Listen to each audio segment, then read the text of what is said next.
Ġurnata oħra u żvolta ġdida fil-Partit Nazzjonalista brabta mal-pożizzjoni tiegħu fuq il-konsultazzjoni pubblika brabta mar-riforma għal-liċenzjar tal-kuntratturi.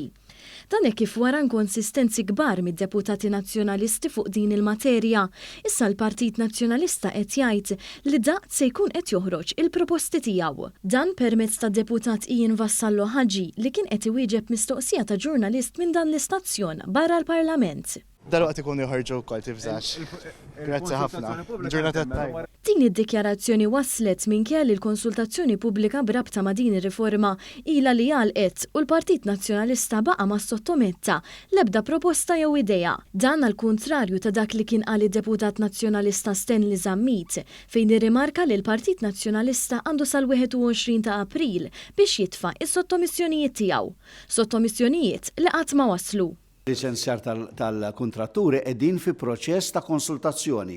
Aħna u l-stakeholders kollha, ġifieri. L-iktar minn ġimgħatkom qasħadtu pożizzjoni inti semmejta li ħadd iddiskutu. Għandna jekk min issejjer żball sal-21 ta' April. Intant, One News staqsa lil deputati oħrajn dwar din il-konfużjoni mill-Partit Nazzjonalista brabta ma' din ir-riforma tant importanti. Id-deputat Charles Azzopardi evidentament skomdu għalli m'għandux jikkummenta. Semmi li risposta li ressaqtu fil-konsultazzjoni pubblika dwar il-liċenzjar tal-kontratturi?